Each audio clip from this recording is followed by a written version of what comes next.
Welcome to the Unmuted Podcast. My name is Jeff. I'm the host of the podcast, and so we talk about all things HR, HR tech, world of work, AI, of course, and leadership. And our episodes live on our website, ScaleHR.com, also on YouTube as well. And so we'd like to hear from you. Drop a comment because if we don't talk to each other, we don't learn. So that's what this is all about. And so this is a really good topic here.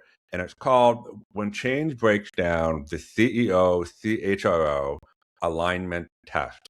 So we've actually been talking about this, quite a bit lately. I mean, obviously in the last 6 years, the world has changed, quite a bit. And so obviously CHROs or heads of HRs have been thrusted into the limelight. And this is a really good topic. And so I just want to just make it, a couple of key points.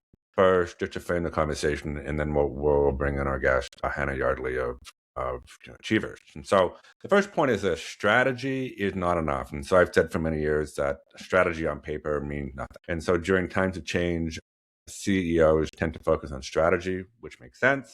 Operating model, business outcome, obviously. But what often gets missed is behavioral clarity. What needs to feel different, not what needs to be different. So there's the behavioral side of things. And so if you don't have clarity, even the best strategy fails every single time. And so alignment is a real risk. The success of change project often hinges on one critical partnership, the CEO and CHRO. If decision rights, reinforcement, and the leadership behavior are not aligned early, confusion will obviously spread quickly. And I would argue that the bigger the company, the more confusing and more complex that it gets. So today we're going to unpack with Hannah what that partnership needs to look like, especially in an AI-driven era where change is constant. And so there's a lot here. I'm really excited to bring in Hannah Yardley of Achievers to finally make her appearance on the Unmuted podcast. So Hannah, welcome to the Unmuted podcast. Thank you. I was going to use the word finally too. So we're in good company. We're both glad to finally be here. Yeah, absolutely. And so obviously, most of our guests are all, HR leaders, talent leaders, and practitioners, from around the world.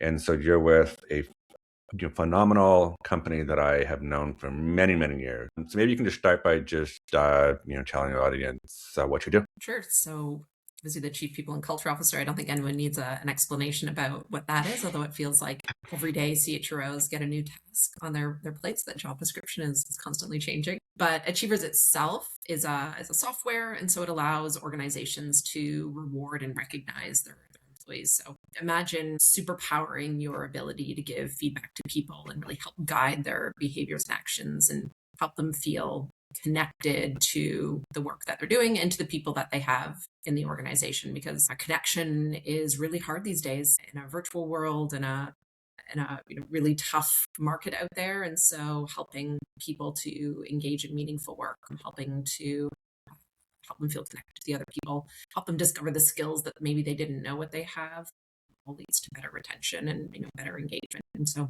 that's what we believe reward and recognition can do for organizations and for people as well. And you're, global, obviously, but based in Toronto, Canada. We are, yeah. Our headquarters is based in Toronto, although we service 192 countries around the world. Wow.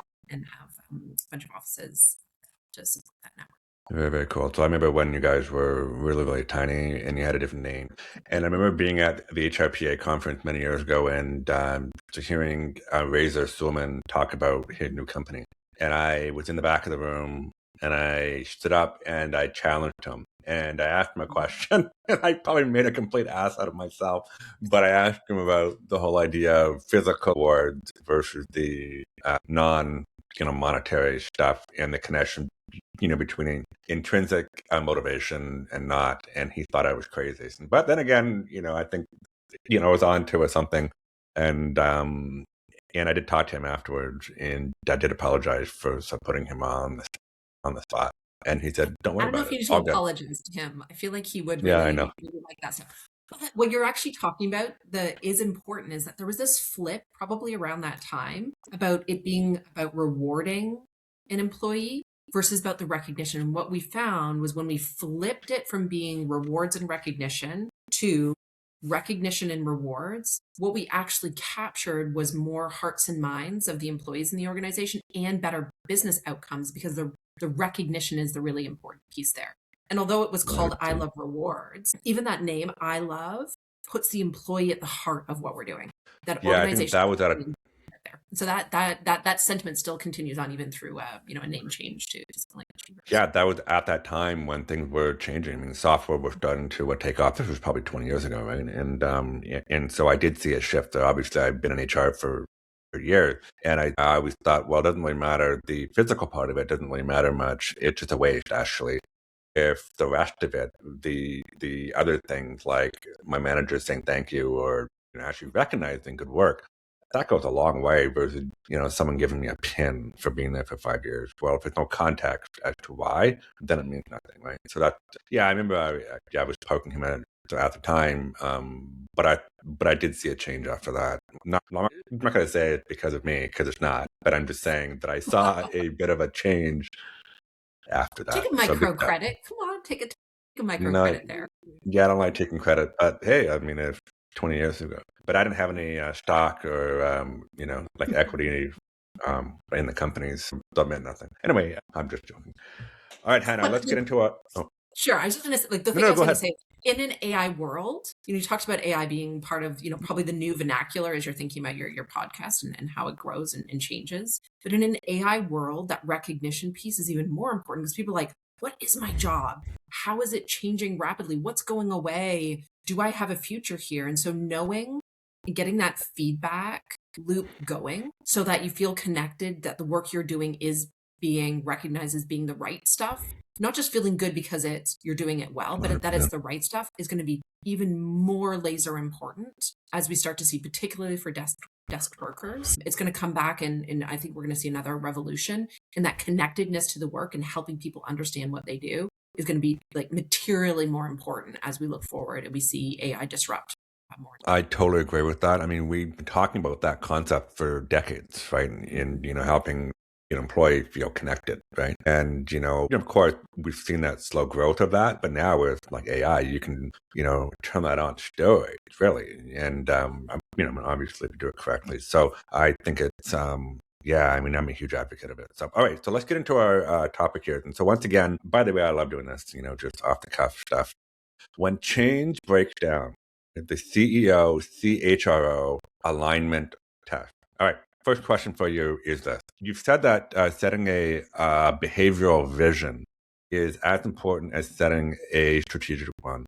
What does that actually look like in practice? And where do leaders normally fall short? Yeah, for sure. Don't get me wrong. I think particularly for CHROs, operating models and business goals and all of those like product roadmap stuff, you need to know that stuff. That needs to be part of your day to day. But what I think the CHRO should do, or is really critical in bringing forward, is setting that behavioral vision. So what are the behaviors that you expect people to use to achieve your operating model or your business goals? And so I think an organizational behavior vision is really key in that.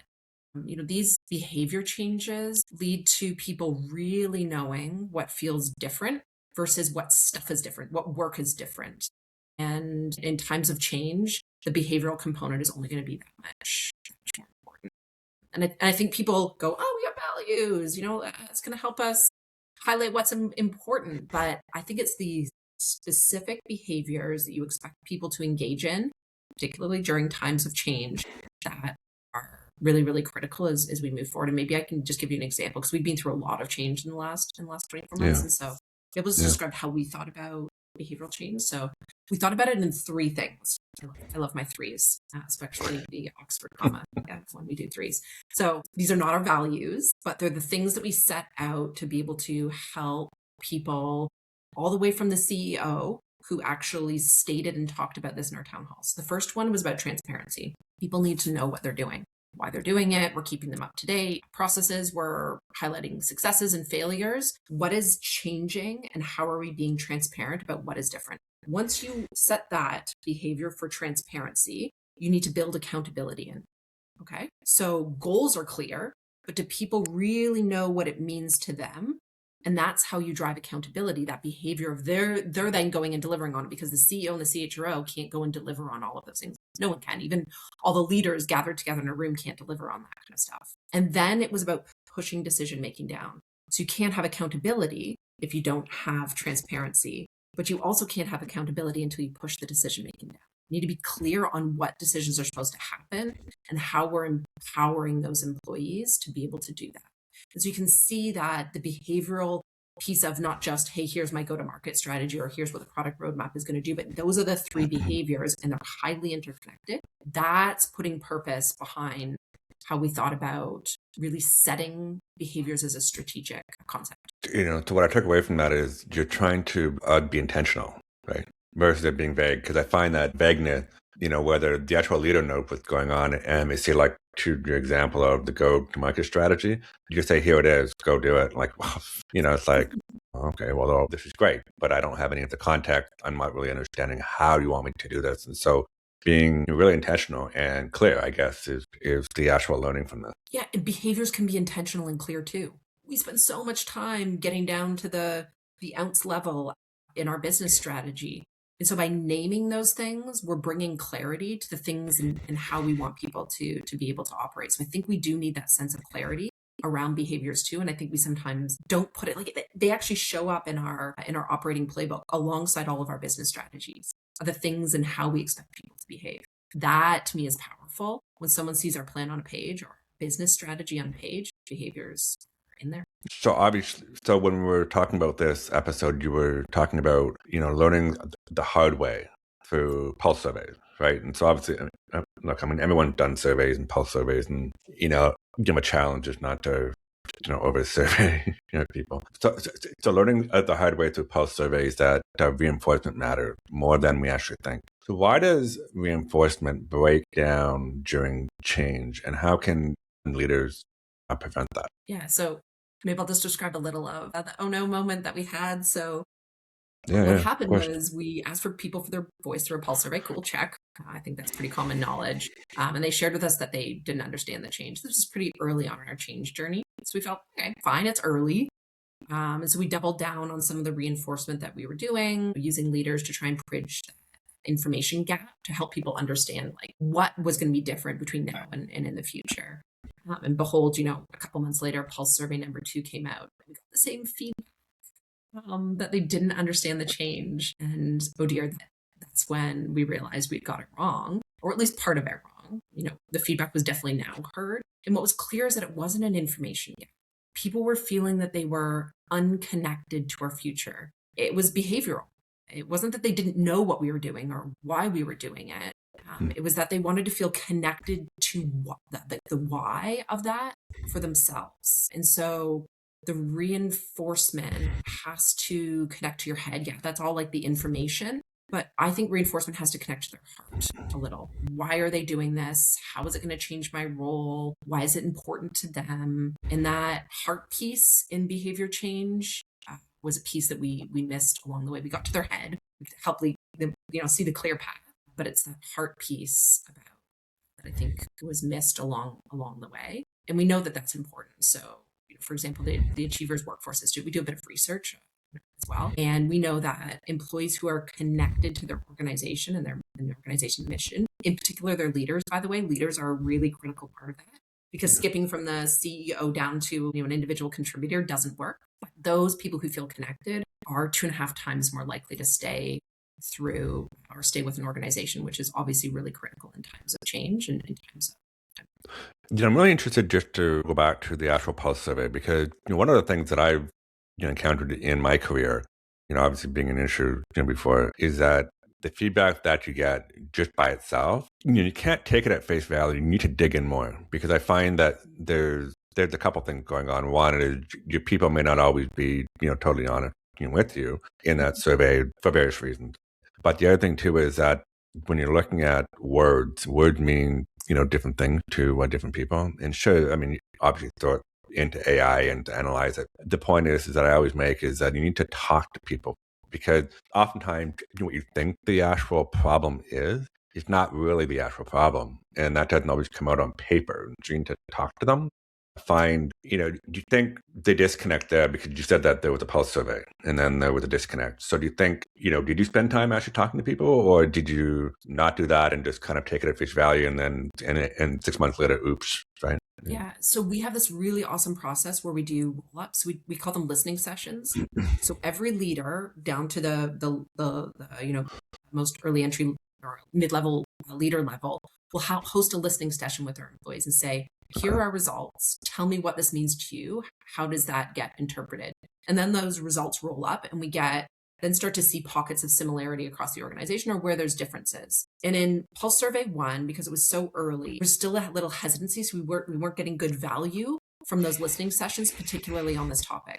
So for listening session 2, back with the Pulse Survey 2, where we did the roll up from the kind of frontline managers all the way up to the CEO, we asked them 2 specific things. We actually asked them a question around change management. What is it specifically? So we influence the listening sessions. Normally they're quite open. It's an employee-led conversation. They get to go know which direction. But leaders, we need you to ask this question because we're not getting it out of the results itself. And so we need you to roll this up. And so then the second thing that we learned from that is that it was, we learned details about what it meant, that it wasn't about the information. It was about how they were feeling about what it meant to them. Second thing that we learned was that it was different by different departments. So implementing a broad brush change in what we were going to do wasn't going to make a difference. For the HR team, it was all about this change is going to bring on more work and we're going to have to do more with less and we're going to have to think about different operating models. For the go-to-market team, it was like, this is about my paycheck. How is this going to influence how I'm getting paid? Right. Very different. Like, how are our customers going to react to this? And is it going to do something about how I'm able to be successful as an individual? 2 very different things. Overload and work level. Is it impacting my wallet? Which is actually a whole other thing when it comes to change. So that when we actually got and said, hey, we need to dig in a little bit more, we have the listening sessions. When we asked the question and then rolled it up, that's when we got gold about what we needed to do differently in different departments. And so that goes back to your earlier point about it's about, the connection of the employee to the work or to the organization, right? And so you made that clear is that it can be different for the HR generalist versus the marketing manager. I mean, it can really depend on sort of what they do, what level they are, maybe what part of the business, what market they serve. So that is a clear evidence right there that you have to, make sure that you have that connection point. And so that's really hard to do because I find that some organizations just do like a blanket thing, for everybody. And I'm like, well, you can have standards, I guess, but but you can't download like the same strategy for everyone because that may not make sense. So, okay, There's very this interesting. really old change management principle. I can't even remember where I got it from. And they talk about thinking about change from the head, the heart, and the wallet. And I don't mean to use the wallet crudely, but the wallet, yes, could be very tactical. Like I just said, commission plans commercially, real hard dollars, but it's also about things like the skills that they're going to develop, the experience that they're going to have, the thing that actually is going to impact how they grow, the experiences that they're going to get, which is wallet stuff. What is it going to do for me is what we mean by wallet. And so that was the case here. Yeah. It wasn't a head thing. It wasn't an information thing. It was a heart thing. Am I really committed to where this organization is changing and going? And it was a wallet thing. What does this mean for me? And I would even argue now, I think you might actually agree with this, is that the wallet is probably even more important now than it was maybe 10 years ago. And I think that's because of obviously what we're dealing with, cost of living perspective in some of countries around the world, like Canada. So I would argue, remember when I was younger in my career, and then software development, obviously that group was starting to blow up in the size, and most of them were really young. Software as males, singles, living wherever, they didn't care about money because they had lots of it. Now those people all have families, right? The cost of living crisis, housing, gone crazy, whatever, right? So the times are different. So I would say, the wallet doesn't probably matter more than it used to be for a certain generation. Yeah. Definitely. In life stages, right? You're talking about life stages. Different Sure. teams think differently. Different life stages mean different things to different people. So that's where this whole matrix of understanding employees and their perspective on change is highly, highly, highly complex. So this next question is a really important one because I botched, this one up many times because it's a fine line. During a major transformation, When is the CHRO acting as coach, counselor, or consultant? And how should that shift depending on the moment? Yeah, I want to solve our world problems right now. Here we go. Go. This is about determining what's happening in the moment, I think. So sometimes you need to ask really hard questions. You need to help the CEO think about what it means to them. How are they internalizing the change? It's like actually talking about the CEO and the CEO themselves, which I think is a really big thing that we often miss, is that they're a person in this too. They have the loneliest job. And that's the role of the coach in that moment. You got to check in on them as well, because their mental health and their ability to navigate this change is so critical for the rest of the organization being able to navigate that. And so doing a little like check in on them, I think, is the role of the coach there. I think sometimes you need to listen. So you need to help them overcome their concerns. You need to help them work through their issues. That's a little of like the counselor piece of it, is sitting back and listening to them, maybe vent a little about what's going on. They don't need you to solve their problems. They need you to have someone to listen, because you are their probably primary, if not close to primary, confidant. You know what's going on in the business a heck of a lot more than anybody else. And so for them to be able to feel safe in that space with you is really critical. And I think that's the role of the counselor. And then I think sometimes you need to help them analyze the situation. What are the problems ahead? Help build solutions, whatever that might be. That's the role of the consultant, where you're actually doing things together and you're providing like a really strong opinion or perspective. And I think CHROs need to play a bit of all of those roles. And it's not always just about telling, but it's also not just always about sitting back and listening. And the art of that relationship comes from knowing what they need in that moment. And so we could guess that's definitely a strategy as you're thinking about applying that kind of framework of those three: coach, counselor, consultant. You could guess, take a guess at what they want in that moment. But what I'm learning is that, why not ask, hey, do you want to partner on this That's one? exactly it. You want to chat about the impact on that issue? Heck, if you want it to be really clear, just say, hey, do you want to coach, a counselor, or a consultant on this topic? Like, why not just say those words and get clear as anything about this kind of stuff? Because man, you guys are here, like that relationship is there to solve the same problems together. And so to me, let's stop guessing about what they need and start asking what they need in that moment. And maybe it's a combination of all of them. Maybe it's one in that moment. Yeah.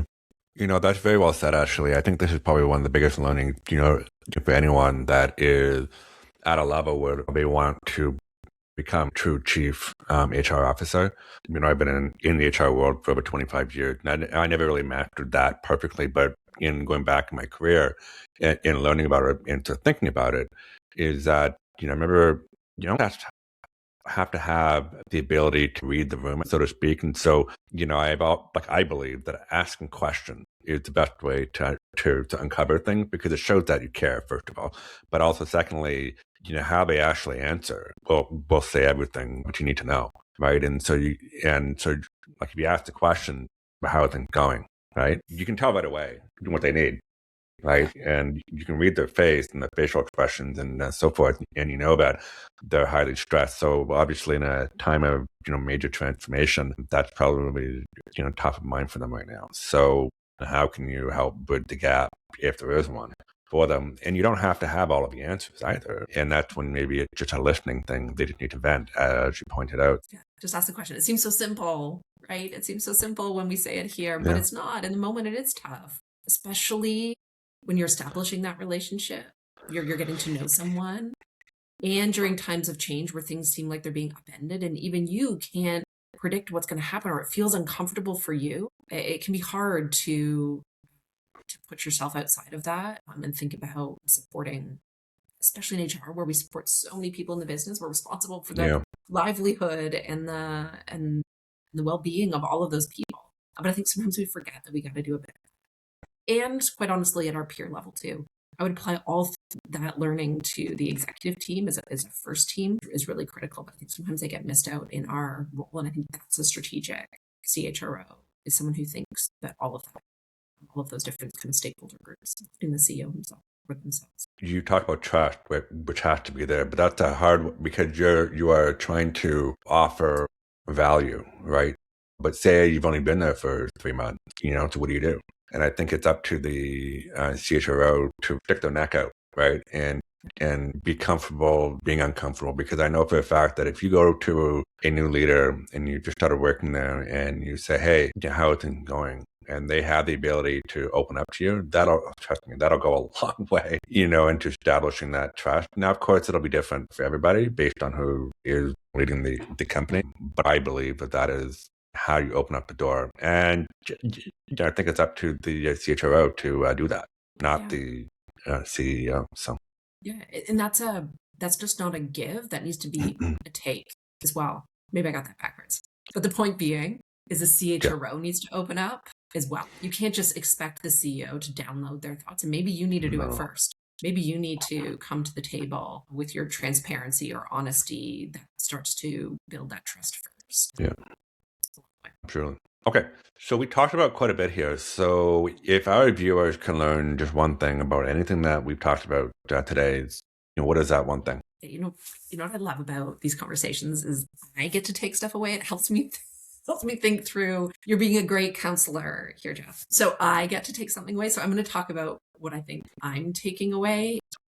We talked a lot about transparency and the relationship building and the frameworks that you can use. But I think maybe the plot line that I'm pulling out of what we chatted about was actually about genuine connection.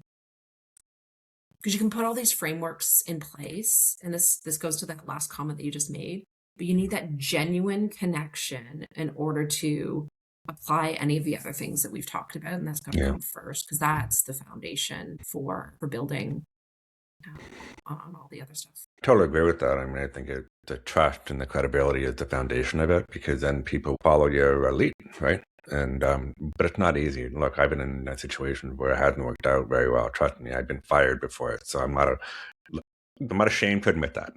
But I did. But my focus has always, as I think most people are as well, is to try to do what's right for the organization and the people that work there. So, of course, people are people, and what you think might be right may not be what others think is right, or the right path forward. But I think having that trust, then people are willing to take a chance, but also to ask a genuine question, instead of saying nothing, right? Anyway, there's a lot there, but yeah, and trust isn't the process; trust is the outcome. So we need to be able to figure out what are the building blocks to get to trust. And I think things like genuine connection are one of them. Transparency and clarity are some of them. Coming to the table, not just giving, but taking. No, not just taking, but giving. Those are all the foundations of building into the outcome of trust. Fantastic. So on that note, we can go on forever, but I just want to end it now, so then you have your time back. But Hannah, thank you for joining us. And so once again, this is the Unmuted Podcast. I'm Jeff, your host. We talk about all things HR, leadership, HR tech, AI, and a whole bunch of other stuff. All of our guests are HR talent leaders and practitioners, from around the world. And we try to drop a new episode every Thursday morning. So go to our website, go ScaleHR.com. And on YouTube, you can click the bell button so that you get notified when there's a new video. Because people are, always ask me, so when is a new one coming? Well, if you hit the bell, it'll just tell you. Thank you, Hannah, for being